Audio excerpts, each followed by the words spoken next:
You want to speak perfect English, don't you? One way to make your English sound so legit is to use question tags. Don't you at the end of "you want to speak perfect English, don't you?" is a perfect example of a question tag. Question tags have a whole variety of functions. By turning a declarative statement into a question, some people argue that question tags are more confrontational than just asking a straight up question. "You're coming with me, aren't you?" is way more confrontational than "are you coming with me?" However, it's clear that we also use question tags to sound more polite and friendly. In general, we use question tags when we think we already know the answer, but we don't want to sound too assumptive. You go to Liverpool University, don't you? Question tags are also used to sound sarcastic. Well, that's just great, isn't it? Or to add a bit more colour and flavour to your speech. "Oh my god, you look amazing, don't you?" So, how do you do it? The first thing you need to know about question tags is that they always go at the end of a declarative statement, not at the end of a question. You should also know that they always elicit a yes or no answer. This means you can't use question tags with any question words like what, when, how, why, who,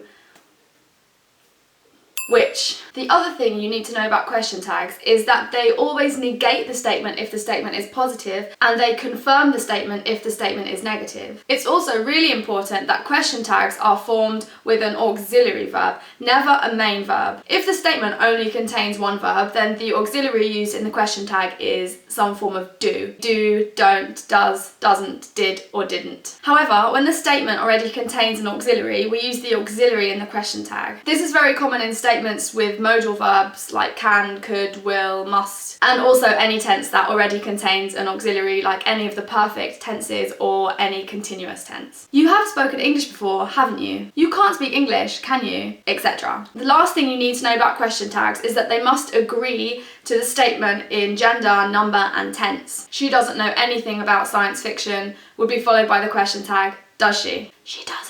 If you practice, these will become really, really natural, but if it's a bit much for you at the moment, there are some alternatives if you do want to use a question tag. A very common one-word question tag, which is applicable in nearly every context, is "right. You're coming, right? That was such a good film, right? Try it out." And if you come to London or the Southeast and spend time with young people, you'll realise that they've forgotten all these rules ages ago and they just say "innit." That's much easier. But maybe not for your formal business meeting or your end of year oral exam. Innit. Okay, good luck on your quest to master these question tags. You can totally do it, and I'll see you next time. You're going to watch again next week, aren't you?